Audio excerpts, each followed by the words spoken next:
Good evening. Okay ભાઈ, આપણે આજથી મેન્યુઅલ અકાઉન્ટિંગ જે તમારું પ્રથમ મોડ્યુલ છે એ પ્રોસેસ સમજવાની શરૂ કરીએ છીએ. નોર્મલી તમે આવ્યા છો ટેલી શીખવા માટે, પણ શરૂઆત કરશું આપણે મેન્યુઅલ અકાઉન્ટિંગથી. ટેક્સેશન અલગ ટોપિક થાય, ટેલી અલગ ટોપિક થાય અને મેન્યુઅલ અકાઉન્ટિંગ પણ અલગ ટોપિક થાય. ટેલીની જ્યારે વાત કરો ત્યારે તેની અંદર નોર્મલ અકાઉન્ટિંગ લખવું એ અલગ પ્રક્રિયા, અને અકાઉન્ટની સાથે સાથે સ્ટોક મેનેજ કરવો એ પણ અલગ પ્રક્રિયા. જ્યારે ટેલી ઉપર આપણે જાશું ત્યારે એમાં અકાઉન્ટ્સ ઓનલી કેવી રીતે થાય એ એક ટોપિક ક્લિયર કરશું. ત્યારબાદ અકાઉન્ટ્સ વિથ ઇન્વેન્ટરી નામું લખો, સાથે સાથે સ્ટોક મેનેજ કેવી રીતે કરવો એ અલગ પ્રોસેસ છે. અને ત્યારબાદ અકાઉન્ટ લખો, સાથે સાથે સ્ટોક મેનેજ કરો, અને સાથે સાથે ટેક્સનું સેટઅપ પહેલેથી જ કરી નાખો અને ટેક્સ રિલેટેડ ઇન્ફોર્મેશન પણ ટેલી સોફ્ટવેરમાં જ સેટ કરો, તો એ એક અલગ મોડ્યુલ થાય.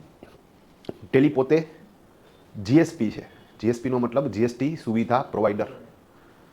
તો તમે ટેલી સોફ્ટવેરની અંદર જો પહેલેથી જ જીએસટીનું સેટઅપ કરી નાખ્યું હોય તો એવા કેસની અંદર સોફ્ટવેર જ તમને ટેક્સ દરેક સેલ્સ ટ્રાન્ઝેક્શન્સ વખતે એડ કરીને આપશે. સેમ વસ્તુ પરચેઝની એન્ટ્રી કરતી વખતે પણ જીએસટી બાય ડિફોલ્ટ એડ થઈ જશે. સેમ વસ્તુ મહિનો પૂરો થાય ત્યારે કેટલો જીએસટી ભરવાનો થશે એનું કોમ્પ્યુટેશન ટેબલ પણ સોફ્ટવેર જ તૈયાર કરી આપે.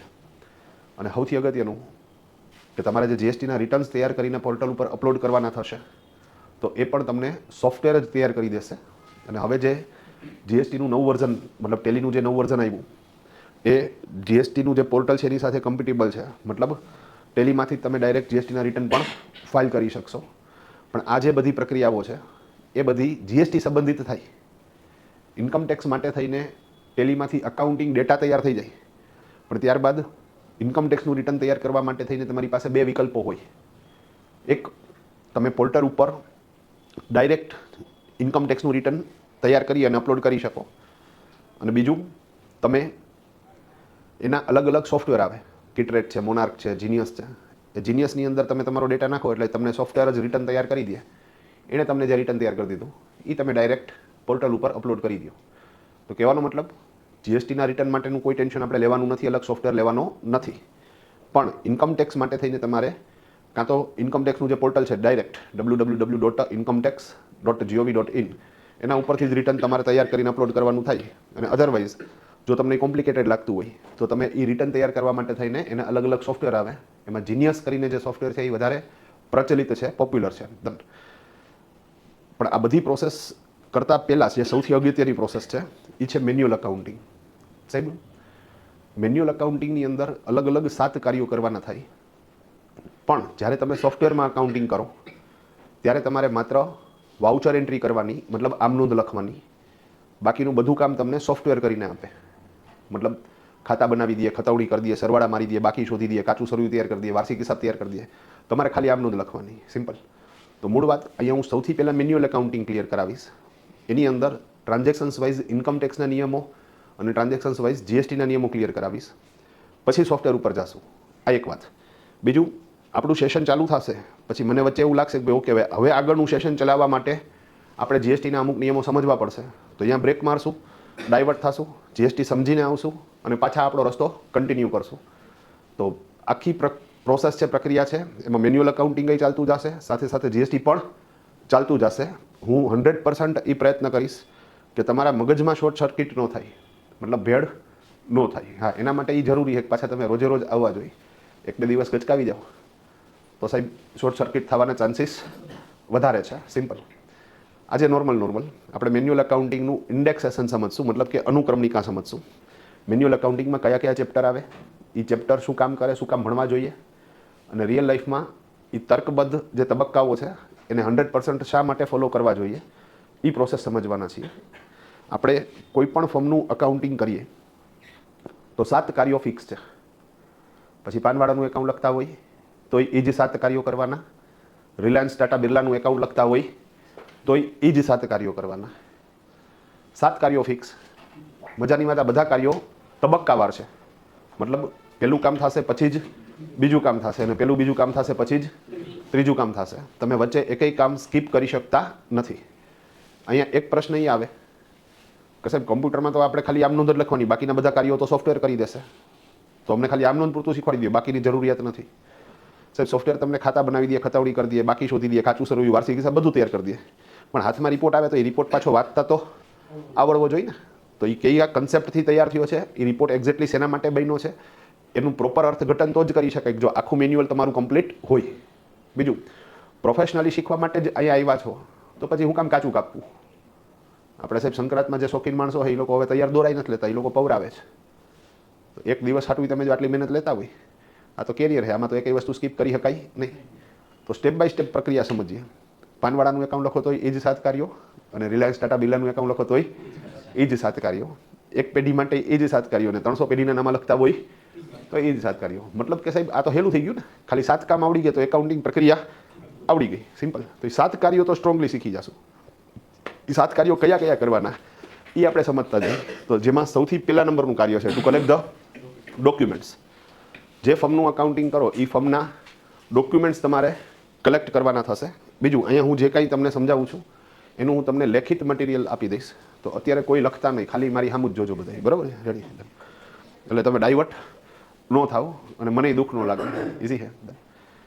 બીજું, ભાર વગરનું ભણતર, તો કાલથી આવો ત્યારે ચોપડી પેન કાંઈ લઈ આવવાનું જ નથી, સિમ્પલ વસ્તુ છે. ડન.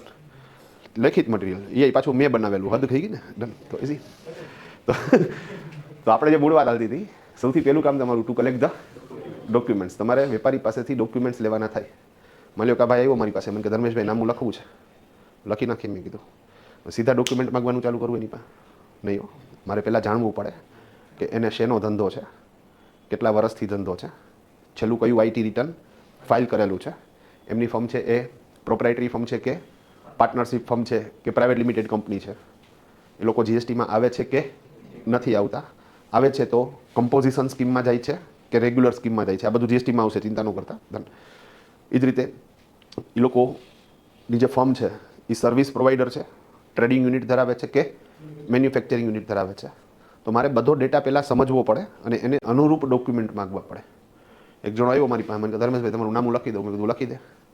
મને કે હું જે ડોક્યુમેન્ટ્સ માગું નહીં તમારે મને દેવાના. મેં કીધું ઓકે, માગતો જા. મને કે કામ કરો, ખરીદીના બિલ આપો, વેચાણની બિલ બુક આપો, ટ્રાન્સપોર્ટ. મેં કીધું નહીં કઢાઈથી. મેં કીધું હા કામ તો કે સાહેબ મારે ખરીદીના બિલ આવે, હું સર્વિસ પ્રોવાઈડર છું, મારે માલનું ખરીદ વેચાણ થતું જ નથી, તો મારે ખરીદીના બિલનું આવે, વેચાણના બિલનું આવે, ટ્રાન્સપોર્ટ. તો એને ખરેખર મારી પાસે ફીની પહોંચ માગવી જોઈએ, અથવા તો મારા જેટલા ખર્ચા છે એ ખર્ચાના બિલ કે એના વાઉચર્સ માગવા જોઈએ, બેંકનું સ્ટેટમેન્ટ માગવું જોઈએ. કહેવાનું તાત્પર્ય, પહેલાં તો એ સમજો કે સામેવાળો એક્ઝેક્ટ શું કરે છે, ધેન આફ્ટર તમારે એની પાસેથી ડોક્યુમેન્ટ માગવાના શરૂ કરવાના છે.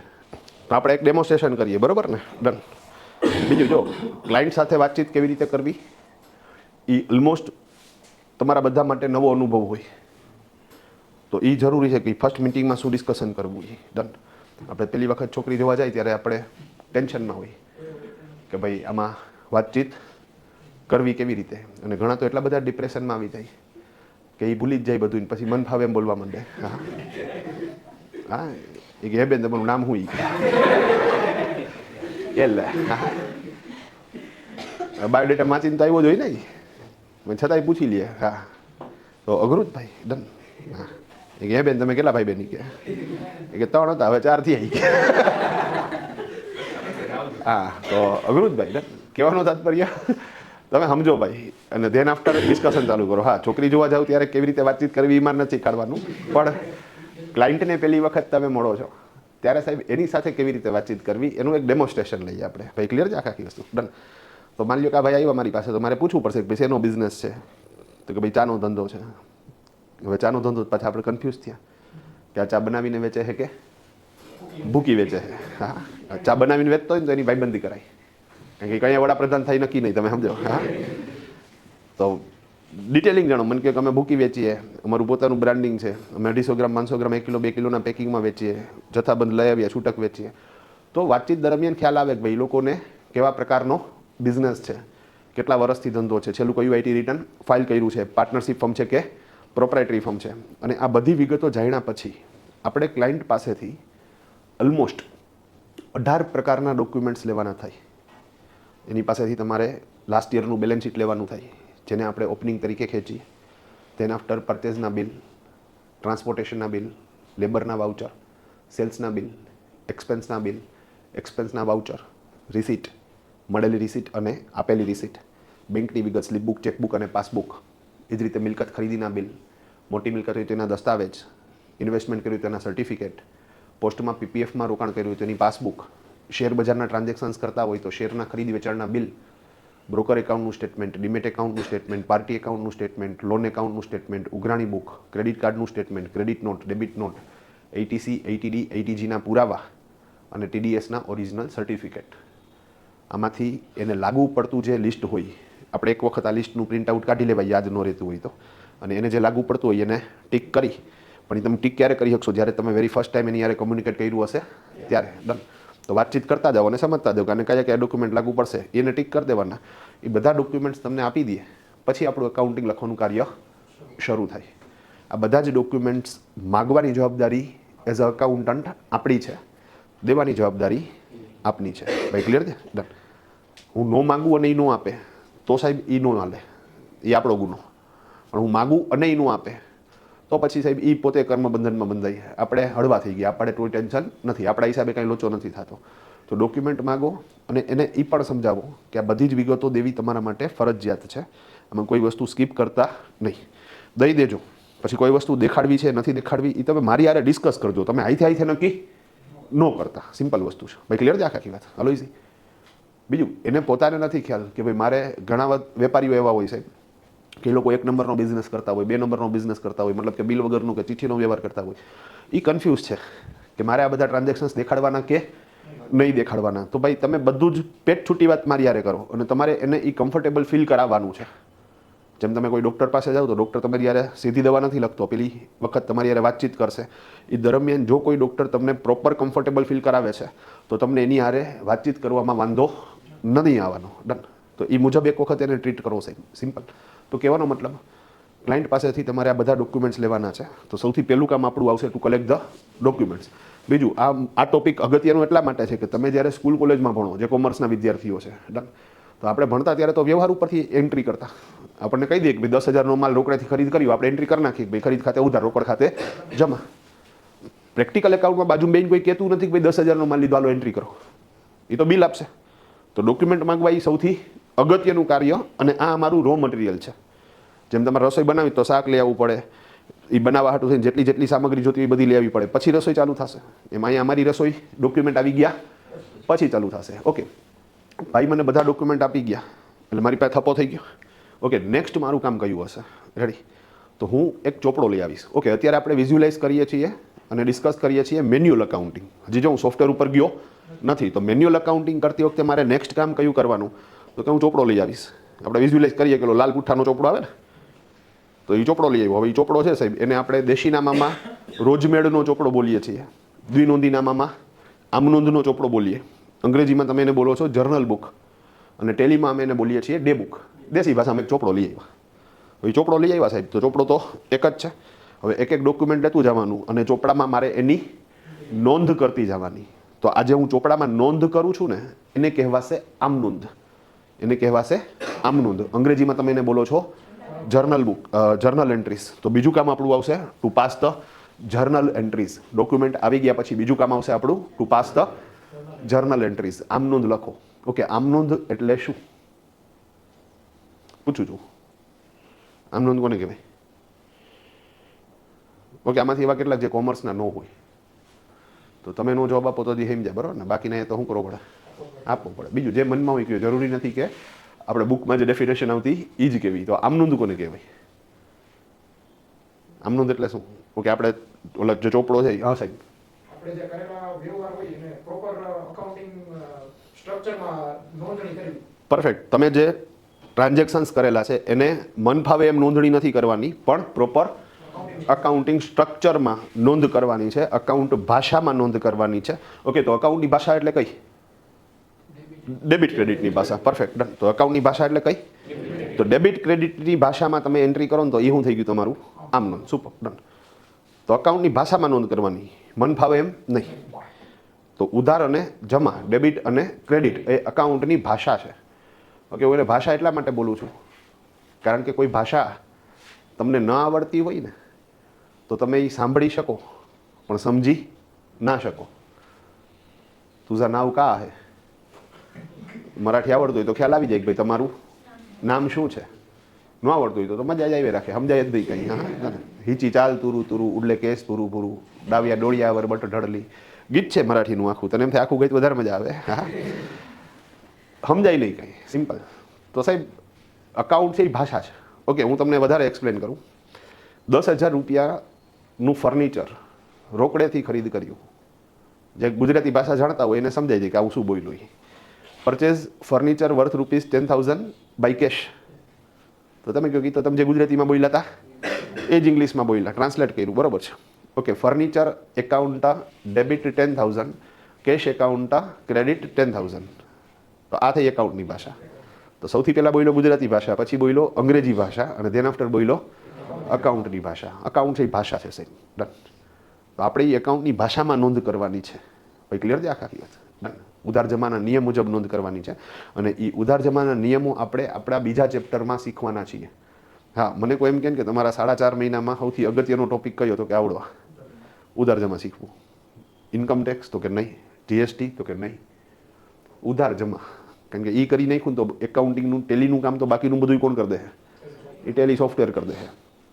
તો અહીંયા આપણે ડિટેલિંગમાં જાશું. સિમ્પલ વસ્તુ છે. બીજું, આ થોડોક એવો ડેન્જર ટોપિક છે સાહેબ, કારણ કે 11માં આવે ભણવામાં. નોર્મલી જે લોકો કોમર્સ લાઈન લે તો 10મા ધોરણ સુધી તો આવતું જ નથી એકાઉન્ટિંગ. 11માંથી આવ્યું તો અકાઉન્ટ ભણવાની શરૂઆત જ આ ટોપિકથી થશે. શરૂઆતમાં થિયરિકલ હોય બધું, પણ આમ તમે જો તો પેલું પગથિયું જ કયું? આમ નોંધ, ઉધાર અને જમા. સિમ્પલ વસ્તુ. બીજું, અમે એક વસ્તુ એ માર્ક કરી જ સાહેબ કે 11માં ઉધાર જમા આવે, પણ સાહેબ 10માં બોર્ડ હોય, 12માં બોર્ડ હોય, 11માં લોકો રિલેક્સ હોય. તો એણે ટૂંકમાં એ કન્સેપ્ટ ઉપર ફોકસ જ ન કર્યું હોય. પછી 12મું ધોરણ આવે ને ત્યારે બોર્ડ આવી જાય. તો બોર્ડમાં તો સાહેબ બોર્ડનું પ્રેશર હોય, એટલે આઈએમપી ગોતીને પાસ થઈ ગયા, સ્કોર કરી નાખ્યો, માર્ક આવી ગયા. પછી તો કોલેજ ચાલુ થઈ ગઈ. કોલેજ ચાલુ થઈ તો કોણ ભણવાનું છે? મતલબ ઓલો જે બેઝ દબાડો ને એ પછી સાહેબ કોઈ દિવસ બહાર આવતો જ નથી. અને જ્યારે પછી છોકરાને પ્રોફેશનલ કામ કરવું હોય ને ત્યારે એને સમજાય કાલે લે આ તો બહુ અગત્યનું છે. સાહેબ અમે એવું જોયેલું છે કે સીએ થઈ ગયો હોય ને, હું ભણતો એની વાત નથી કરતો, સીએ થઈ ગયો હોય, હા, એ છાતી ઠોકીને એમ ન કહી શકે કે ઉધાર જમા પ્રોપર ફાવે છે. અગેન પાછું એ કોઈ અઘરો ટોપિક છે નહીં. આપણે એ બહુ ડિટેલિંગમાં જાશું. ઓકે, જે કોમર્સના છે એને ખ્યાલ છે કે તમે ઉધાર જમા જે ભણો છો એ તમે ઓલા 3 રૂલ્સ આપ્યા છે, ખબર તમને? Golden rules. ગોલ્ડન રૂલ્સ ઉપરથી તમે શું કરો છો? ઉધાર જમા નક્કી કરો છો.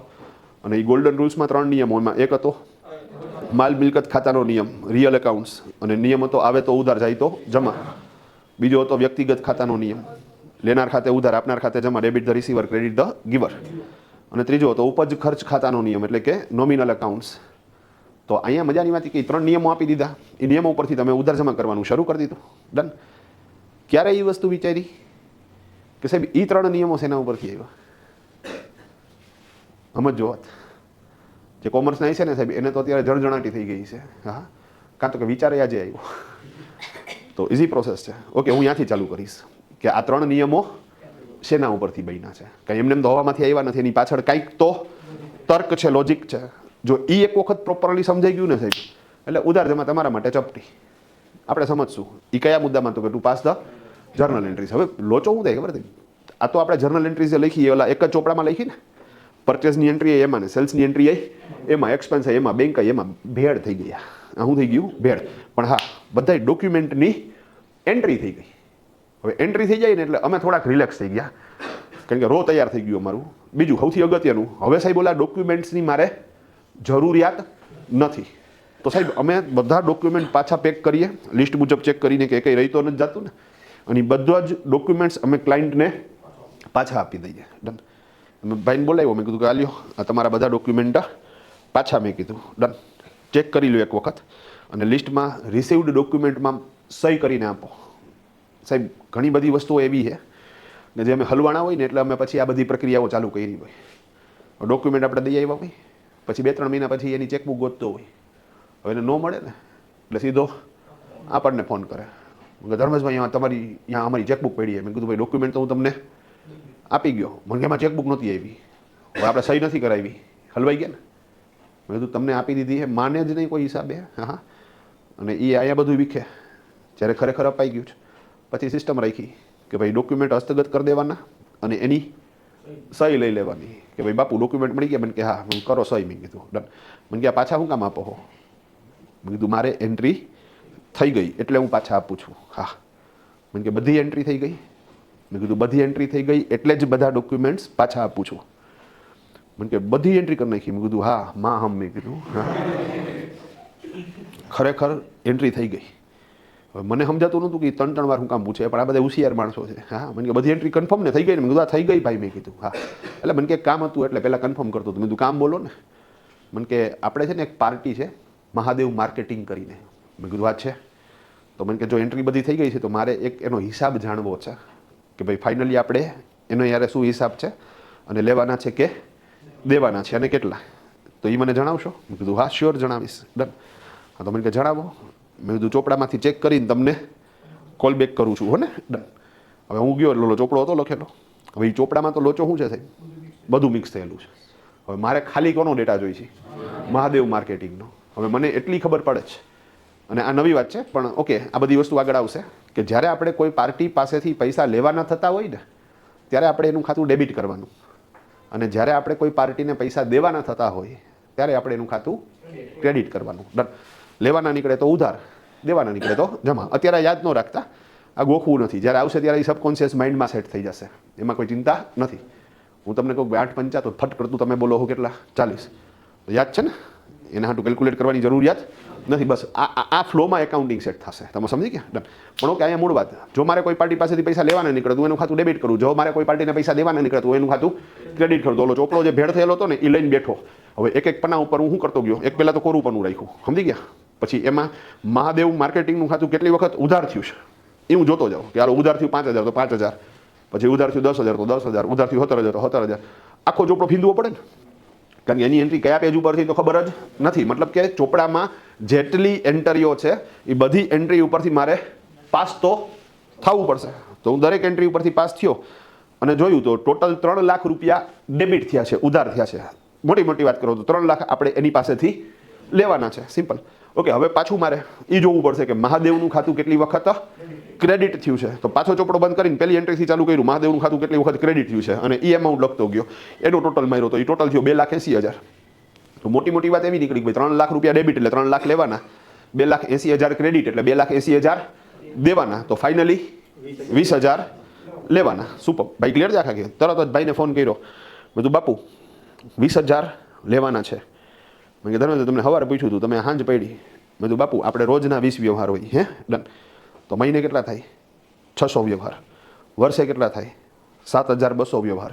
તો મારે મહાદેવ પાસેથી કેટલા લેવાના એ જાણવા માટે 7,200 વખત ડેબિટ વખત જોવું પડ્યું અને 7,200 માટે ક્રેડિટ વખત જોવું પડ્યું. એટલે 14,400 એન્ટ્રી ચેક કરીને ત્યારે આ ફિગર મળ્યો છે. તો લોહી ન પીવો. મેં કીધું સિમ્પલ છે. હા ડન.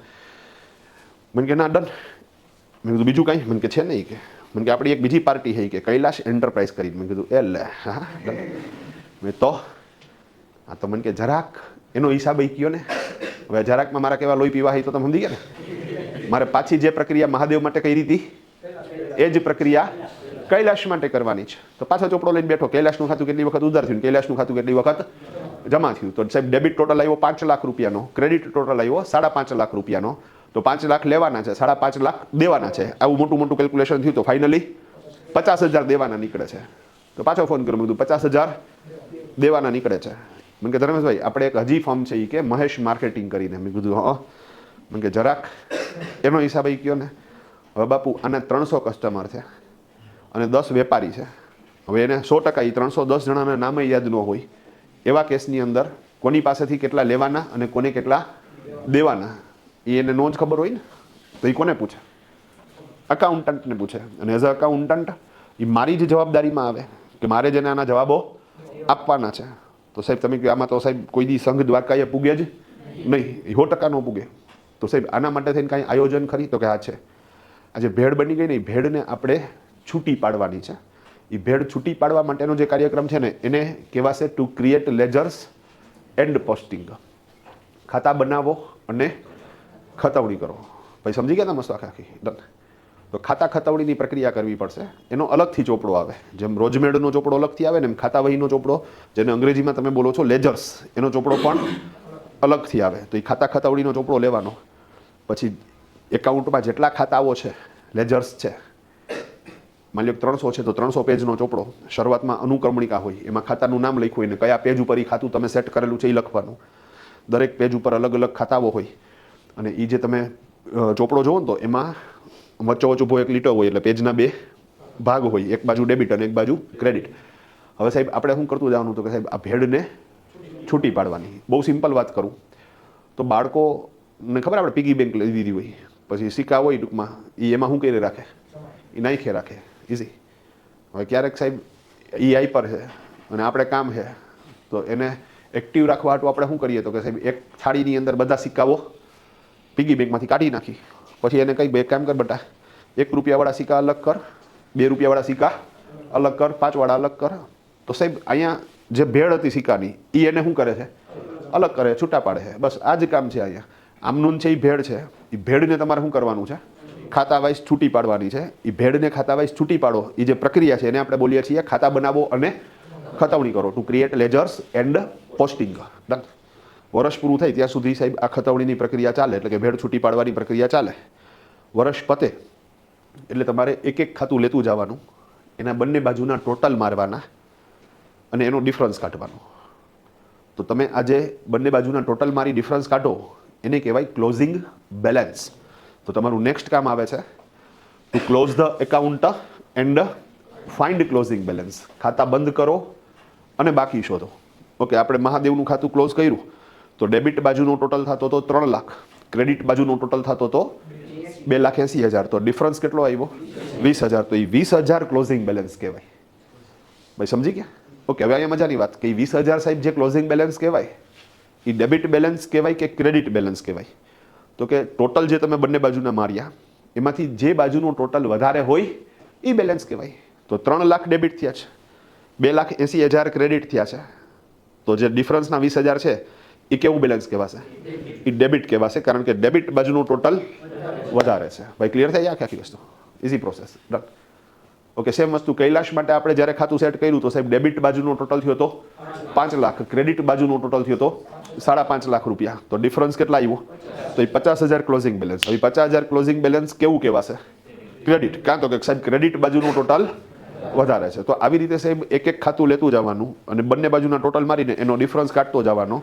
આ જે ડિફરન્સ છે એ ક્લોઝિંગ બેલેન્સ છે. ડેબિટ બાજુનો ટોટલ વધારે હોય તો ડેબિટ બેલેન્સ, ક્રેડિટ બાજુનો ટોટલ વધારે હોય તો ક્રેડિટ બેલેન્સ. ઓકે, આ જે ડિફરન્સ નીકળી ગયું, હવે શું કરવાનું તો કે નેક્સ્ટ કામ આવશે તમારું, તમારે એક પેજ લેવાનું. રિપીટ, તમારે એક પેજ લેવાનું. પેજની અંદર 3 ખાના હોય, એક વિગત, ઉધાર રૂપિયા અને જમા રૂપિયા. ભાઈ ક્લિયર છે આખી? વિગતમાં બધા ખાતાના નામ લખી નાખવાના. આપણે 300-400 જેટલા ખાતા છે એ બધા ખાતાના તમે શું કરી નાખ્યા, ત્યાં નામ લખી નાખ્યા. અને એની સામે તમારે ડેબિટ અને એમાઉન્ટ અને ક્રેડિટ એમાઉન્ટ એમ 2 ખાના છે, તો અહીંયા એનું ક્લોઝિંગ બેલેન્સ જ લખવાનું છે. રિપીટ, અહીંયા માત્ર ક્લોઝિંગ બેલેન્સ. ભાઈ ક્લિયર? ઓકે, ધારો કે મહાદેવ માર્કેટિંગ, તેનું ક્લોઝિંગ બેલેન્સ કેટલું હતું, 20,000. તો અહીંયા તમારે 20,000 લખવાના. ઓકે, ક્યાં લખશું, ડેબિટમાં? ડેબિટમાં. પરફેક્ટ, કારણ કે ડેબિટ સાઈડનો ટોટલ વધારે હતો. ઓકે, કૈલાશમાં ક્રેડિટ બાજુ 50,000. સુપર. તો સાહેબ અહીંયા એક એક ખાતાનું નામ લખતું જવાનું અને એની સામે એનું ક્લોઝિંગ બેલેન્સ લખવાનું. આ ક્લોઝિંગ બેલેન્સની જે સમરી તૈયાર થાય એને કહેવાય કાચું સરવૈયું. તો નેક્સ્ટ તમારું કામ આવશે prepare trial balance sheet.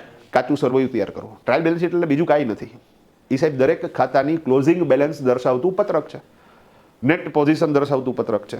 Normally કાચું સરવૈયું તૈયાર થાય એટલે અમારું અકાઉન્ટ લખવાનું કાર્ય ઓલમોસ્ટ પૂરું થઈ જાય. ટ્રાયલ બેલેન્સ શીટ તૈયાર થાય એટલે અકાઉન્ટ લખવાનું કાર્ય ઓલમોસ્ટ પૂરું થઈ ગયું. કેમ તો કે સાહેબ કોઈ પણ ખાતાની નેટ પોઝિશન જોઈ છે તો એ કાચા સરિયા ઉપરથી મળી જાય. કયા ગ્રાહક પાસેથી કેટલા રૂપિયા લેવાના છે, કયા વેપારીને કેટલા રૂપિયા દેવાના છે, વર્ષ દરમિયાન ખરીદી કેટલી કરી, વર્ષ દરમિયાન વેચાણ કેટલું કર્યું, રોકડ કેટલી છે, બેંકમાં કેટલા રૂપિયા પડ્યા છે, પર્ટિક્યુલર ઇન્વેસ્ટમેન્ટ કેટલા રૂપિયાનું છે, કોને કોને લોન આપી એની પાસેથી કેટલા રૂપિયા લેવાના, કોની પાસેથી લોન લીધી અને કેટલા રૂપિયા દેવાના. ટૂંકમાં અમને શું થઈ જાય છે, ઇન્ડિવિજ્યુઅલ કોઈ ખર્ચો કેટલો છે, ઇન્ડિવિજ્યુઅલ કોઈ આવક કેટલી છે, અમને દરેક ખાતાની નેટ પોઝિશન કાચા સરિયા ઉપરથી મળી જાય. ભાઈ ક્લિયર છે? કાચું સરિયું તૈયાર થાય ને સાહેબ, મેં તમને કીધું કે અમારું ઓલમોસ્ટ એકાઉન્ટિંગ કામ કેવું થઈ જાય, પૂરું થઈ જાય. કારણ કે કાચા સરિયા પછી 2 પ્રોસેસ આવે, એક વાર્ષિક હિસાબની પ્રોસેસ અને ધેન આફ્ટર હવાલાની પ્રોસેસ. પણ એ પ્રોસેસ કરતાં અમને 20 મિનિટ જ લાગે. મતલબ કે તમે મને કોકનું કાચું સરિયું આપો અને 20 મિનિટનો ટાઈમ આપો એટલે હું એનું રિટર્ન ફાઇલ કરી દઉં. કહેવાનો તાત્પર્ય નોર્મલી કાચું સરિયું પતશે એટલે અકાઉન્ટિંગ કાર્ય ઓલમોસ્ટ પૂરું. પણ હા, એ પૂરું થઈ ગયા પછી કાચું સરયું તૈયાર થઈ ગયા પછી અમે સીધું રિટર્ન તૈયાર નહીં કરીએ, વચ્ચે અમે થોડોક બ્રેક લેશું અને આખું લખેલું એકાઉન્ટ છે એને ઓડિટ કરશું. વચ્ચે એક બ્રેક લઈને અમે શું કરી નાખશું? ઓડિટ, ચેક કરશું. કારણ કે આ જ મોકો છે ચેક કરવાનો. અહીંયા ઓકે થઈ ગયું પછી તો સીધું વાર્ષિક હિસાબને હવાલા નાખીને વાર્તા પૂરી. પછી ક્લિયર છે? હા, સાથે સાથે અમે શું કરશું તો કે એ કાચું સરવૈયું હું ક્લાયન્ટને આપીશ. કાં તો કે સાહેબ એને ડિટેલ જાણવામાં ઇન્ટરેસ્ટ છે, એ દર વખતે પૂછે રાખીએ કોની પાસેથી કેટલા લેવાના દેવાના, તો દઈ આવો કાચું સરવૈયું. હા, તો મેં એને આપી દીધું. મેં કીધું આલે ભાઈ, મેં કીધું મને કે આ શું છે?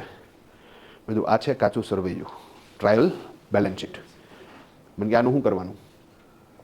મેં કીધું તારે કોઈ પણ ખાતાની નેટ પોઝિશન જાણવી હોય ને તો આમાં જોઈ લેવાનું. તારે એ જાણવું છે કે કયા ગ્રાહક પાસેથી કેટલા લેવાના છે, કયા વેપારીને કેટલા દેવાના છે, હે, તો આમાંથી જોઈ લેવાનું. મને હવે ફોન નહીં કરતો હો ને? હા, મને કે હું થોડો તમને હેરાન કરવા ફોન કરું. મેં કીધું ના તું સાચો જ છો, દર વખતે પ્રોપર ફોન જ કરસ. મેં કીધું હવે ન કરતો હો ને? ડન. આ કાચા સરવૈયા એમાં જોઈ લેજે. ડન. તો ઇઝી. હજી એને કાચું સરવૈયું દઈને સાહેબ અહીંયા હું આવ્યો ને 10 મિનિટે ફોન આવ્યો. ટ્રેન મેં કીધું હલો. કે ધર્મેશભાઈ? મેં કીધું હા. બોલો શેઠ. મેં કીધું મને એક ફોર્મ છે નીલકંઠ માર્કેટિંગ કરીને. મેં કીધું છે ને? મને કીધું જરાક એનો હિસાબ કયો ને. મેં કીધું ભગવાન, હજી 10 મિનિટ પહેલાં જ તને કાચું સરવૈયું આપ્યું ને, હે, તો એમાં જોઈ લેવાનું. આપણે વાત ન થઈ? મેં કીધું. મને કે મેં એમાં જોયું એ કે. હા, મેં જોયું તો પછી મને શું કામ ફોન કરસ? મેં કીધું. મને કે મેં એમાં જોયું કે એની સામે એને કે 40,000 લખ્યા છે. તો મને કે એમ નહીં તો ખબર કેમ પડે કે લેવાના હે કે દેવાના હે? હવે એનો પ્રશ્ન તો વ્યાજબી છે ને, એ કાંઈ થોડો એકાઉન્ટન્ટ છે, હે? ડન. એને થોડું ફાવે ડેબિટ ક્રેડિટ, અને સારું એને નથી આવડતું એટલે તો આપણને કામ આપે છે. હા, તો મને કંઈ ખબર કેમ પડે કે લેવાના કે દેવાના? હા, મેં કીધું બરોબર છે પ્રશ્ન તારો. જો ડેબિટમાં લખ્યું હોય તો લેવાના અને ક્રેડિટમાં લખ્યું હોય તો દેવાના. બરોબર, જોઈ લે તું. મેં કીધું ડન. તો મને કે એમ નહીં કે આપણે એ કેમ ખબર પડે કે ડેબિટમાં લખ્યા છે કે ક્રેડિટમાં લખ્યા છે?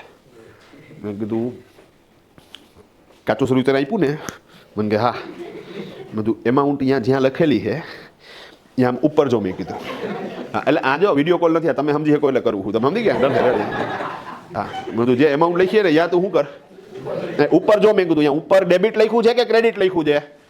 મને એવું કંઈ લખ્યું જ નથી. અરે યાર, જ્યાં એમાઉન્ટ લખી છે ત્યાં ઉપર જો. મેં કીધું ત્યાં મને કે તમે ગમે એટલી રાડું નાખો કે નથી લખ્યું તો નથી લખ્યું કે. હા, અરે ગજબ નો. મેં કીધું ઉપર વાત. મેં કીધું આમ હેડિંગ લખાઈ છે. મેં કીધું પર્ટિક્યુલર. મને કે પર્ટિક્યુલર વચાણું. મેં કીધું ત્યાં જ ઉભો રહેજો. મેં કીધું પર્ટિક્યુલર હે. ડન. મેં કીધું ત્યાંથી એને જમણી બાજુ સમાંતર આવેલો છે. મેં કીધું હા ગયો. મેં કીધું મને કે ગયો. મેં કીધું ત્યાં શું હોય? મને બે ખાના છે. મેં કીધું ઓકે, બે ખાનામાં ઉપર હેડિંગ શું આપ્યા છે? મને કે એમાં એકમાં છે ને DR લખ્યું છે અને એકમાં CR લખ્યું છે. મેં કીધું DR એટલે ડેબિટ અને CR એટલે ક્રેડિટ. સમજો? મેં કીધું. મને કેમ નહીં DR એટલે ડેબિટ અને CR એટલે ક્રેડિટ? મેં કીધું હા. મને એમ નહીં ડેબિટના સ્પેલિંગમાં ક્યાં R આવે છે કે? હા, બાપુ મગજ એંગ થઈ ગયો મારો તો. હા, તો ના ખરેખર આમાં કોમર્સવાળા હોય ને એને મગજ એંગ થઈ જાય કે હાલ એટલે આમાં ભણી ભણીને તો મરી ગયા આપણે વ્યવસ્થિત રીતે, અને આપણને ખબર જ નથી. ક્રેડિટના સ્પેલિંગમાં R આવે તો પોસિબિલિટી કે શોર્ટ ફોર્મ શું લખાતું હોય? CR લખાતું હોય. ઓકે, ડેબિટના સ્પેલિંગમાં ક્યાં R આવે છે? તો સાહેબ અહીંયા DR શું કામ લખાય છે? Why this Kolaveri D? હા, ડેબિટર અને ક્રેડિટર. ઓકે, તો ડેબિટર અને ક્રેડિટર બે શબ્દ જ અલગ છે. ઓકે, ડેબિટરનો મતલબ થશે ગ્રાહક અને ક્રેડિટરનો મતલબ થશે વેપારી. તો એને આને કાંઈ લાગતું ઓળખતું નથી. મારા પ્રમાણે કદાચ એવું છે કે આપણે શોર્ટ ફોર્મ આપણે એનો DT કરી તો આપણે ડેટમાં પણ શોર્ટ ફોર્મ DT ઘણી વખત કરતા હોઈએ. ડેટ લખવા હા, તો ડેટમાં તો T આવે. હાલ, ડેટમાં DATE છે તો એમાં DT લખાય. બરોબર છે, કાં તો કે એમાં સ્પેલિંગમાં T આવ્યો છે. હા, ડેબિટના સ્પેલિંગમાં ક્યાં R આવ્યો? તે અહીંયા આને શું ઠોક્યું? આ R. એટલે હું તમારી વાત સમજી ગયો. એ એમ કહેવા માંગે કે ભાઈ ડેટમાં DT આવે અને ડેબિટમાં DT આવે તો બે કેવું થઈ જાય? કન્ફ્યુઝન થઈ જાય. તો એના હાટું થઈને R રાખ્યો છે. પણ ના, લોજિક બરોબર છે પણ એ છે નહીં એકચ્યુઅલી. ઓકે, રિસીવેબલ અને હા ડેબિટ રિસીવેબલ ને ક્રેડિટ રિસીવેબલ. તો અગેન થોટ બરોબર છે પણ એ નથી. હાલો ડન. ડેબિટર ને ક્રેડિટર નહીં, કારણ કે ડેટર એટલે ડેબિટર એટલે ગ્રાહક અને ક્રેડિટર એટલે વેપારી. તો ઇઝી છે. તો ના ગજબ થઈ ગયું ને. હા, પૂછજો. હા, રૂપીઝ રેડી છે. ડન. તો ડેબિટ રૂપીઝ અને ક્રેડિટ રૂપીઝ. ઓકે, જો DR માં DR એટલે ડેબિટ રૂપીઝ હોત તો અમેરિકાની અંદર DDCD હોવું જોત. ડેબિટ ડોલર અને ક્રેડિટ ડોલર. તો અહીંયા ડીઆર સીઆર છે એનો મતલબ કે આર તો શું છે કહી દઉં તમને. ડીઆર એટલે ડેબિટ રેકોર્ડ અને હા રેકોર્ડ અને સીઆર એટલે credit record. That's all done. પણ અગેન આ વાત જો ભાઈ આપણે ભણવામાં નહોતું આવતું ને એટલે નથી ખબર. આમાં કોઈ વાંક નથી તમારો, તમે સમજી ગયા છો. પણ આ બહારની વાત છે ટૂંકમાં. બીજું આ વસ્તુ જાણીને પાછા સાહેબને હેરાન ન કરતા સ્કૂલે જઈને, બરોબર ને. ઇઝી સિસ્ટમ છે. હા, પાછા તમે નિહાળે જઈને પૂછશો કે ડીઆર એટલે શું ને સીઆર એટલે શું. હા, તો ઇઝી પ્રક્રિયા. પણ ઓકે, અહીંયા જે મૂળ વાત આવતી હતી, ડીઆર એટલે ડેબિટ રેકોર્ડ અને સીઆર એટલે ક્રેડિટ રેકોર્ડ. તો મેં કીધું સાહેબ ડીઆર એટલે ડેબિટ રેકોર્ડ અને સીઆર એટલે ક્રેડિટ રેકોર્ડ. મેં કીધું શેમાં લખ્યા છે? મને કે ડીઆરમાં લખ્યા છે. મેં કીધું ઓકે, તો ડીઆરમાં લખ્યા છે ડેબિટમાં લખ્યા કહેવાય? મને કે હા. મેં કીધું એટલે લેવાના. અને સીઆર લખ્યા છે તો ક્રેડિટમાં લખ્યા કહેવાય તો દેવાના. મને કે ઉપર એવું લખી નાખવું. એટલે એને હે ને ઓલું કાચું સ્વરૂપ મેં આપ્યું હતું ને એમાં ઉપર શું કરી નાખ્યું, લખી નાખ્યું ડીઆર બરાબર ડેબિટ બરાબર લેવાના, સીઆર બરાબર ક્રેડિટ બરાબર દેવાના. મેં કીધું રેડી? મને કે રેડી. મેં કીધું હે ને હવે ફોન ન કરતો. મેં કીધું હા મહેરબાની એટલી. મને કે હું થોડો ખોટો ફોન કર્યો હતો. વાત તો સાચી જ હતી ને, બધું સાચું હતું. હવે જેટલું હતું એ આવી ગયો, હવે ન કરતો. ડન. સાહેબ સાંજે પાછો ફોન આવ્યો એનો. હા, ટ્રેન ફોન ઉપાડ્યો તો શેઠનો ફોન. મેં કીધું બોલો બોલો શેઠ. મેં કીધું ફરમાવો. મેં કીધું મને કે ધર્મેશભાઈ એક ફોર્મ છે એ કે વિષ્ણુ માર્કેટિંગ કરીને. મેં કીધું છે ને. તો મને કે એમાં છે ને એ કે 1 લાખ રૂપિયા ક્રેડિટ લખ્યા છે. મેં કીધું ઓકે 1 લાખ હા ક્રેડિટ લખ્યા તો એ દેવાના છે. સિમ્પલ વસ્તુ. હા ડન. તો મને કે 1 લાખ રૂપિયા ક્રેડિટ લખાઈ દેવાના. મેં કીધું હા. મને કે બાપુ તમે હે ને નામું ખોટું લખો હોય કે. મેં કીધું એટલે તને સવારે એ નહોતી ખબર કે ડેબિટ એટલે લેવાના, ક્રેડિટ એટલે દેવાના. એવું તે કયું જ્ઞાન એવું રાતોરાત તું મને એમ કે તમાને હા રેડી કે તારું નામું ખોટું છે. હા, તો મારે એવો પવન ન કરવો જોઈએ. કાં તો કે સાહેબ માણસ માત્ર બોલને પાત્ર. બીજું એ જ્યારે જ્યારે ફોન કરે છે ત્યારે બધા ફોન કેવા હોય છે? જેન્યુન જ હોય છે ને, વ્યવસ્થિત રીતે. બંધ. તો મેં કીધું ભાઈ તમને સેઠ એવું કેમ લાગે છે કે એકાઉન્ટ ખોટું છે? મને કે જો ધર્મેશભાઈ કે વિષ્ણુવાળો છે ને એ કે એ મારો ઘરાક છે એ કે. હા સાહેબ મગજ હેંગ થઈ જાય એવી વાત કરે છે. એ તમે સમજો વાતને. એણે શું કીધું? વિષ્ણુવાળો મારો ઘરાક છે એ કે. તો હા, તો મને કે ઘરાકમાંથી લેવાના જોઈએ ને, કોઈ દી દેવાના થોડા હોય એ કે. સમજાય છે વાત? ઘરાક પાસેથી લેવાના જ હોય ને, તો એ કે એનું ડેબિટ બેલેન્સ જ હોય ને, કોઈ દી ક્રેડિટ થોડું હોય. સાહેબ એ જે વસ્તુ બોલ્યો ને સાહેબ, મને તો ફાડ પડી ગયો. મેં કીધું કે ઓહો આ બધા એઆઈ એજન્ટવાળા છે. હા, મતલબ કેટલી સ્પીડમાં એ લોકો શીખે છે. સાહેબ હું એમકોમમાં ભણવા જતો કણસાગરા કોલેજની અંદર. તો ત્યાં હું એક વખત આ વસ્તુ બોલ્યો કે ગ્રાહકનું ખાતું ઉધાર હોય અને વેપારીનું ખાતું જમા હોય. સિમ્પલ. તો એક છોકરી કે મને કે સાહેબ ઉભા રહ્યો હું લખી નાખું. એ કે આ બહુ અગત્યનો નિયમ છે ઓડિટ કરતી વખતે કામમાં. મારે મેં કીધું ગાંગડીની નો લખાય. મેં કીધું હા રેડી. આ હજી એક વખત જ સમજો છે અને સાંજે આપણને ભૂલ દેખાડે કે ભાઈ વિષ્ણુવાળો છે એ આપણો ઘરાક છે. ઘરાક પાસેથી લેવાના જ હોય, દેવાના ન હોય. અને તમારો ચોપડો જો એમ કહે કે વિષ્ણુનું ખાતું ક્રેડિટ છે મતલબ કે દેવાના છે, તો અહીંયા ભૂલ છે. સાહેબ અમુક વસ્તુ છે ને એ તમારે હૃદયથી શીખવી પડશે. એ ગોખીને નહીં થાય. તમે સમજ્યા વસ્તુ આખી? ડન. હું તમને કહું જમણો હાથ ઊંચો કરો તો તમારો જમણો હાથ જ ઊંચો થાય. એના હાટું કોઈ ગોઈખું તમે? આપણે કોઈને ડ્રાઇવિંગ કરતાં શીખવાડતા હોય, પછી આપણે એને કંઈક ભાઈ તારે હે ને જમણી બાજુ વળવું હોય ને અને ઇન્ડિકેટર ન ચાલતું હોય ને તો આમ જમણો હાથ શું કરવાનો? બહાર કાઢવાનો. એટલે સાઇન છે ટૂંકમાં ભાઈ મારે જમણી બાજુ વળવું. એ કે ઉભા હું પહેલાં લખી લઉં કે હા કે જો ઇન્ડિકેટર ન ચાલતું હોય તો હા રેડી. હા, તો સાહેબ શું છાપ પડે તમારી? તમે સમજી ગયા વસ્તુ આખી? તો અહીંયા સેમ વસ્તુ જ સાહેબ. અહીંયા ભૂલે ચૂકે આ વસ્તુ થવી ન જોઈએ. સિમ્પલ. તો અકાઉન્ટને છે ને સાહેબ ગોખવાનો પ્રયત્ન ન કરતા. આખી જિંદગી પતી જાય ને તો એકાઉન્ટને સમજી નહીં શકાય. અને નિયમ મુજબ માની લો કે લખી નાખ્યું તમે રગડ ધગડ કરીને, ડન. તમને તમારા પ્રોફેશન ઉપર પ્રેમ નહીં આવે. દરરોજ પ્રેશર ફીલ થાય, દરરોજ પ્રેશર ફીલ થાય. તો એ પ્રેશર કાઢવા હાટું શું કરવું પડે? પ્રોપરલી શીખવું પડે. ડન. વિષય યારે તો જ પ્રેમ થાય જો તમે એને પ્રોપરલી શીખો. ગોખવાનો પ્રયત્ન કરશો સાહેબ તમે ભેગું થાય નહીં. હા, અને હું અહીંયા એ જ પ્રયત્ન કરીશ કે તમે ન ગોખો. એટલે તો મારી મેથડ છે સ્ટોરી ટેલિંગ મેથડ છે. મતલબ કે આપણે વાર્તા કરતા જાઉં ને એક એક વાત એક એક મુદ્દાની અંદર સમજતા જાશું. સિમ્પલ. તો સાહેબ અહીંયા એકચ્યુઅલી મેં તમને સમજાવ્યું કે આખી એક પ્રોસેસ છે. સાહેબ બિલીવ કરજો 11મા ધોરણમાં જે અકાઉન્ટની બુક આવે છે એમાં અલગ અલગ ચેપ્ટર છે. લોજિકલી સાહેબ ખરેખર સાહેબે પહેલાં કયું ચેપ્ટર ભણાવવું જોઈએ? તો કે આમ નોંધનું. પછી કયું ભણાવવું જોઈએ? લેજર ક્રિએશનનું પોસ્ટિંગનું, પછી બાકી શોધવાની હોય, પછી કાચું શરૂ હોય, પછી વાર્ષિક હિસાબ હોય. મેં ઘણી બધી વખત એવું જોયું છે સ્કૂલમાં કે ભાઈ એકાઉન્ટના 2 શિક્ષકો હોય, તો એક શિક્ષક આમનું જ ભણાવવાનું ચાલુ કરે અને એક શિક્ષક છે ને સાહેબ એ ખાતા ખતવણી ચાલુ કરે. તમે સમજ્યા વસ્તુ સાહેબ? આ લોજિક જ સેટ નથી થતું, કારણ તો કે વિદ્યાર્થીઓના મગજમાં પહેલેથી જ ગોઠવાતું નથી કે આ સિક્વન્સ છે. એ એવું જ માને છે કે આ બધા ચેપ્ટર કેવા છે, અલગ અલગ છે, જ્યારે અલગ અલગ નથી. ખરેખર શું છે, એકબીજા હારે કનેક્ટેડ છે. તો તમારે એના પહેલાં તો એ સમજાવવું પડશે કે આ બધું એકબીજા હારે કનેક્ટેડ છે. બીજું પહેલું 100% ક્લિયર થઈ ગયું, પછી જેને બીજા ઉપર લઈ જાઓ. પહેલું બીજું થઈ ગયું, પછી જ ત્રીજા ઉપર લઈ જાઓ. ઓકે, જે કોમર્સના વિદ્યાર્થીઓ હોય અને જે ઓલરેડી પાસ આઉટ થઈ ગયા છે એ લોકોને ખબર છે આપણે વાર્ષિક હિસાબમાં સ્ટ્રોંગ હતા બધા. તમે સમજ્યા વસ્તુ? કાં તો પેલા ફોર્મેટ ગોખી નહીં ખાતા, વેપાર ખાતું, નફા નુકસાન ખાતું, પાકું સરવૈયું. અને અમને જે ગોખાવતા સાહેબ, જમાવટથી સાહેબ ગોખાવતા. હા, આમાં ગાભા છે, આમાં ગાભા, હા રેડી. આવક માલ ગાડા ભાડું, જાવક માલ ગાડા ભાડું, આમાં ગાભા ટ્રેડિંગ એકાઉન્ટમાં આવે, જામાં ગાભા નનુમાં આવે ને એલ લે. હા રેડી. તો વાર્ષિક હિસાબ એવા ગોખા હોય ને સાહેબ, એ છોકરો શું થઈ જાય, પાસ થઈ જાય. કારણ કે 12મા ધોરણમાં વાર્ષિક હિસાબ 22 માર્કનું પૂછાય. તમે સમજી ગયા?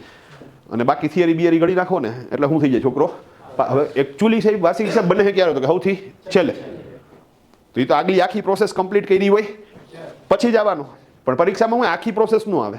પરીક્ષામાં સીધું કાચું સ્વરૂપ આપે, એના પરથી છોકરો શું કરી નાખે, વાર્ષિક હિસાબ બનાવી નાખે. પાછો એક અલગ દાખલો આપે, એમાં ખાલી આમનું દર લખવાની હોય. પાછો એક અલગ દાખલો આપે, એમાં ખાલી ખાતા ખતવણી જ કરવાની હોય. એ છોકરો ક્યારેય એકબીજા હારે વાત કન્ટિન્યુટી વાળી છે એ સમજી જ ન શકે. ઓકે, મારા મતે હું ખરેખર 12મા ધોરણનું પેપર કાઢતો હોય કે કોમર્સના વિદ્યાર્થીઓનું પેપર કાઢતો હોય તો હું એને એક પ્રોજેક્ટ આપું. હું એને ટ્રાન્ઝેક્શન્સ આપું કે 15 વ્યવહારો. તું એક કામ કર, પહેલા 15 વ્યવહાર ઉપરથી જર્નલ એન્ટ્રીઝ પાસ કર. એ થઈ ગઈ. ધેન આફ્ટર તું ખાતા ખતવણી કર. ધેન આફ્ટર તું ક્લોઝિંગ બેલેન્સ ફાઇન્ડ આઉટ કર. ધેન આફ્ટર તું કાચું સરવૈયું બનાવ. અને ધેન આફ્ટર તું વાર્ષિક હિસાબ બનાવ. બધાના 15 માર્ક. તમે સમજી ગયા વસ્તુ આખી? તો એનાથી શું થઈ ગયું તો કે ક્લિયર, એને આખી પ્રોસેસ સમજાઈ ગયો કે મારે આ સ્ટેપમાં જ આખી પ્રક્રિયા કરવાની છે. અને એ સમજાય ખરી કે ભાઈ પહેલું નહીં કરું તો બીજું નહીં થાય, પહેલું બીજું નહીં કરું તો ત્રીજું નહીં થાય. તો એને ભાઈ અમુક વસ્તુ તો ક્રમમાં જ કરવી પડે ને. તમે કે મને સાહેબ ગોયણા વાળતા આવડે છે પણ લોટ બાંધતા નથી આવડતું, રોટલી બનશે? નહીં બને. ઓકે, કોક કે લોટ બાંધતા આવડે છે પણ ગોયણા કરતા નથી આવડતું, તોય નહીં બને. આખી પ્રક્રિયા સમજવી જ પડશે. સિમ્પલ.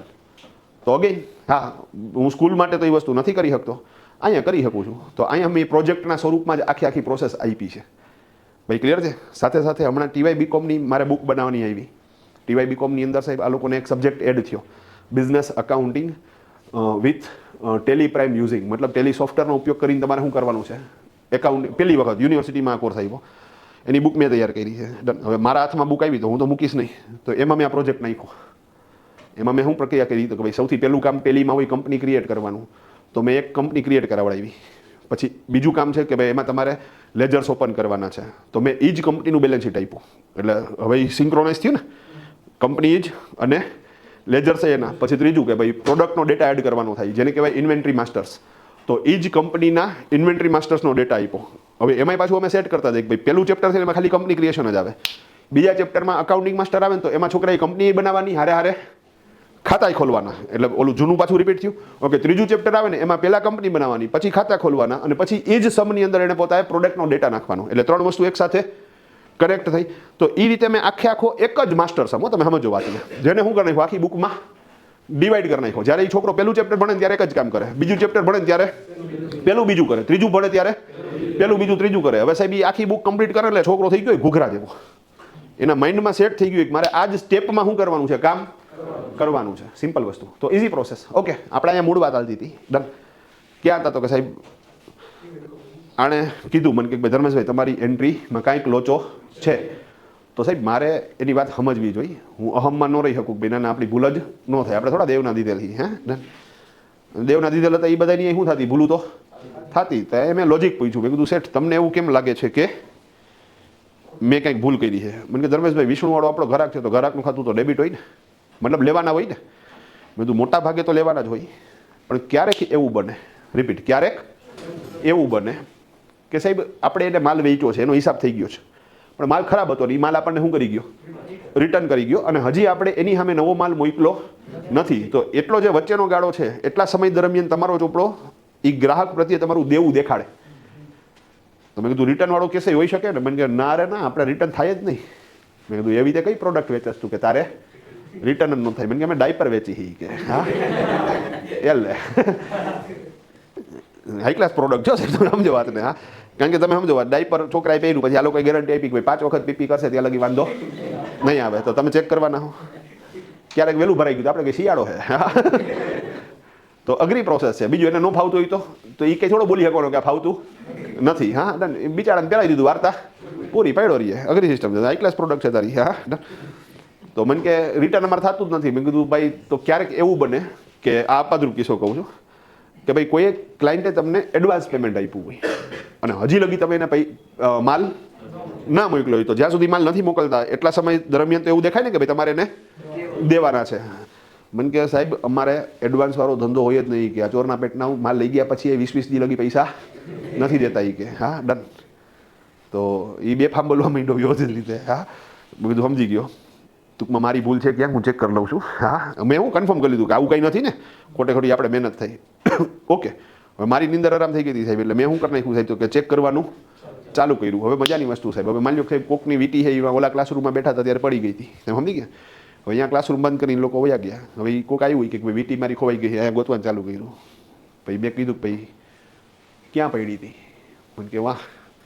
મેં તો અહીંયા શું કામ ગોતસ? મને કે અહીંયા લાઇટ છે ને એ કે હા અંધારું છે, અહીંયા મળે ન મળે. તો એ મૂળ વાત એ છે કે તમે જ્યારે ભૂલ સુધારો છો ત્યારે ભૂલ ગોતવી તો પડશે. તો ગોતવા માટે ખાસ ધ્યાન રાખજો કે તમારે ટ્રાન્ઝેક્શન સમજવું પડશે. અહીંયા ગ્રાહકનું કોઈ ખાતું છે અને એમાં ભૂલ છે, તો ગ્રાહકનું ખાતું છે એ શેની હારે રિલેટ કરે છે? તો કે સેલ્સ હારે. તો મારે સેલ્સના બિલ ચેક કરાય, ખરીદીના બિલ ચેક ન કરાય. સમજી ગયા તમે? ખર્ચાના બિલ ચેક ન કરાય. તો તમારે અને એ આ ગટ્સ ધીરે ધીરે શું થાય આવી જશે. આ કોઈ બહુ મોટી વાત નથી, આ બધી કોમન સેન્સની વાતો છે. ડન. તો એ સેટ થઈ જશે. પણ કહેવાનો તાત્પર્ય સાહેબ એ સેલ્સના બિલ લઈને બેઠો તો એમાં એક બિલ નીકળું વિષ્ણુ એન્ટરપ્રાઇઝ વાળું, અને એમાં વિષ્ણુને આપણે 2 લાખ રૂપિયાનો માલ ઉધારે વેચ્યો હતો, એટલે ડેબિટ મેમો હતું. મેં ભૂલથી એની એન્ટ્રી કરી નાખી હતી એઝ અ કેશ મેમો તરીકે, મતલબ કે રોકડા આવી ગયા એવી એન્ટ્રી કરી નાખી હતી. એન્ટ્રી જેવી મેં સુધારી, જે ઓલા 1 લાખ રૂપિયા ક્રેડિટ બોલતા હતા ને એ 1 લાખ રૂપિયા ડેબિટ બોલવા માંડ્યા. હા પાછો ભાઈને ફોન કર્યો, મેં કીધું ભાઈ ઓલું ઓકે થઈ ગયું છે. હા ડન. મને કે ધર્મેશભાઈ એક હજી ફર્મ છે એ કે માધવ માર્કેટિંગ કરીને. મેં તો મને કે એનો જરાક હિસાબ કયો ને. મેં કીધું ભાઈ હવે લોહીપીમાં જેટલું હતું એ કહી દીધું, ઓલા કાચા સરોયામાં શું કરી લે જોઈ લે ને. મને કે મેં જોયું કાચા સરોયામાં, પણ કાચા સરોયામાં માધવ માર્કેટિંગનું નામ જ નથી. મેં કીધું નામ નથી ને એનો મતલબ એવો થયો કે ખાતું સરભર છે, લેવાનાય નથી અને દેવાનાય નથી. હા મને એમ કે તમે એક પેજ દેતા ભૂલી ગયા છો એ કે હા મને થોડી ખબર છે. મેં કીધું હવે ને કામ કરું, ઉપર તે ઓલું જે લખ્યું હોય ને ડેબિટ ક્રેડિટ વાળું યાદ શું કરી નાખ, લખી નાખ. બરાબર ડન. કે જો કાચા સરોયામાં ખાતાનું નામ ન હોય તો ખાતું સરભર છે તેમ સમજવું. સરભરનો મતલબ લેવાના પણ નથી અને દેવાના પણ નથી. ક્લિયર? મને કે ક્લિયર. કીધું હવે જે હતું એ બધું આવી ગયું છે, હવે પ્લીઝ ફોન ન કરતો. ભાઈ ક્લિયર છે આખી વાત? પણ કહેવાનો મતલબ કે નોર્મલી સાહેબ અમારું કાચું સરવૈયું પતે ને એટલે અમારું અકાઉન્ટિંગ કાર્ય ઓલમોસ્ટ પૂરું થઈ જાય. સાથે સાથે એ પોતે વેપારી છે તો એણે ઉઘરાણી બુક પણ બનાવી હોય, એ ખાલી મારા ઉપર ડિપેન્ડેડ ન હોય. એણે ઉઘરાણી બુક તૈયાર કરી હોય. તો માની લ્યો કે 300 ગ્રાહક છે તો એ 300 ગ્રાહકનો નેટ ડેટા મેં આપ્યો ને, સાથે સાથે એને ઉઘરાણી બુકમાં 300 જણાનો ડેટા મળશે. તો એ પોતે નિરાતે બેસીને એક વખત શું કરી નાખશે, બધું ચેક કરશે. અને માની લ્યો કે 30 ખાતા એવા નીકળ્યા 300માંથી કે જેમાં મારું બેલેન્સ અને એનું બેલેન્સ બે મિસમેચ થાય છે, તો એ મને ઇન્ફોર્મ કરશે કે ભાઈ ધર્મેશભાઈ મારા બેલેન્સ સાથે આ 30 ખાતાનો ડેટા મેચ થતો નથી. એટલે કાં તો એ કે મેં જે ઉઘરાણી બુક તૈયાર કરી છે એમાં કંઈક ભૂલ હશે, અને કાં તો તમે જે ડેટા તૈયાર કર્યો છે એમાં કંઈક ભૂલ હશે. અગેન એ કે ભૂલ કોની છે ત્યારે લેવા દેવા નથી, આપણે એ વસ્તુને સુધારવી છે. મેં કીધું ગઈ મો એટીટ્યુડ. કાં તો હું કોમ્પ્યુટર લઈને અહીંયા આવી જાઉં, કાં તો તું ડેટા લઈને અહીંયા આવી જા, આપણે બેહી હામ હામીને ડેટાને ક્રોસ ચેક કરીએ. ભાઈ ક્લિયર છે આખી વસ્તુ? ડન. તો આ જે પ્રોસેસ ચાલે છે ને એકચ્યુઅલી કાચા સરવૈયા પછીની, એને કહેવાય ઓડિટિંગ પ્રોસેસ. એને શું કહેવાશે? ઓડિટિંગ. અમે સાહેબ ઓડિટ કરશું. ઓડિટની અંદર અમે 5 અલગ અલગ સ્ટેપમાં ઓડિટ કરીએ. અમે સૌથી પહેલાં વાઉચિંગ કરીએ, મતલબ કે રિલેટેડ ડોક્યુમેન્ટ હારે ડેટાને મેચ કરીએ. ઓકે, ધેન આફ્ટર તો કે સાહેબ અમે જીએસટીના રિટર્ન સાથે ડેટાને મેચ કરીએ, કારણ કે જીએસટીમાં તો ડેટા છે એ દર મહિને ગયો હોય, તો જીએસટીનો આખા વર્ષનો data is equal to income ટેક્સનો ડેટા થવો જોઈએ, તો એ મેચ કરશું. ધેન આફ્ટર અમે ફોર્મ 26S સાથે જેટલા હાઈ વેલ્યુ ટ્રાન્ઝેક્શન્સ કરેલા હશે, મતલબ કે જ્યાં જ્યાં તમે પાન કાર્ડ આપેલા હશે એ બધો ડેટા તમારો 26Sમાં દેખાશે, તો એને 26S હારે મેચ કરશું. સાથે સાથે અમે એ ચેક કરશું કે અકાઉન્ટ અમારું અકાઉન્ટિંગ સ્ટાન્ડર્ડ મુજબ લખાણું છે કે નહીં. તો એકાઉન્ટના જે સિદ્ધાંતો છે જે આપણે ભણવામાં આવશે, અને અગેન હું કોઈ સ્પેશિયલ લેક્ચર નહીં રાખું કે આ એકાઉન્ટના સિદ્ધાંતનો એક લેક્ચર, હું ટ્રાન્ઝેક્શન્સ વાઇઝ જ્યાં જેની જરૂરિયાત પડશે ત્યારે જ સમજાવીશ. એટલે તમે ડાયરેક્ટ એ ટ્રાન્ઝેક્શન સાથે જ સિદ્ધાંતને શું કરી શકો સાહેબ, રિયલમાં કનેક્ટ કરી શકો. સિમ્પલ. તો અકાઉન્ટિંગ સ્ટાન્ડર્ડ મુજબ નામું લખાણું છે કે નહીં એ ચેક કરશું. અને લાસ્ટમાં સાહેબ ઇન્કમ ટેક્સની જે ક્લોઝ છે એ બધી પૂર્ણ થાય છે ને, એ કંઈ ક્લોઝ તૂટતી તો નથી ને, એ ચેક કરશું. તો આ બધું ચેક થઈ જાય એટલે અમારું કાચું સોરિયું પૂરું. અને પ્રેક્ટિકલી જો તો અત્યાર સુધીનું કાર્ય કેવું થઈ ગયું, પૂરું થઈ ગયું. લોજિકલી સાહેબ કાચા સોરિયા ઉપરથી અમને કોઈ પણ ખાતાની નેટ પોઝિશન મળે, પણ અમને અમુક પ્રશ્નોના જવાબ કાચા સોરિયા ઉપરથી ના મળે. અમુક પ્રશ્નો એટલે કેટલા, તો કે 5. સૌથી પહેલો પ્રશ્ન, ટુનો કોસ્ટ ઓફ ધ પ્રોડક્ટ. તમે જે માલ વેચો એ માલ તમને કેટલાનો પડ્યો. ટુનો sales expense and administration expense, માલ વેચાણના ખર્ચા અને વહીવટી ખર્ચા. ટુનો gross profit or loss, net profit or loss, કાચો નફો નુકસાન, ચોખ્ખો નફો નુકસાન ફાઇન્ડ આઉટ કરવા છે. Total investment in your business and other sources, તમારો રૂપિયો તમારા ધંધામાં અને અન્ય જગ્યાએ ક્યાં ક્યાં રોકાયેલો છે. અને 5મો પ્રશ્ન, આ રોકાયેલો રૂપિયો તમારી પાસે આવ્યો ક્યાંથી. આ એકેયના જવાબ તમને કાચા સરિયા ઉપરથી ન મળે. એટલે અમારે 6થું કામ વાર્ષિક હિસાબો તૈયાર કરવાનું, અને 7મું કામ હવાલા નાખવાના, મતલબ કે બેલેન્સ શીટને અપડેટ કરવાનું. આમાં ડિટેલિંગ આપણે આવતીકાલ લેશું. ભાઈ ક્લિયર છે? તો અત્યારે અટકાવીએ. તકલિયા.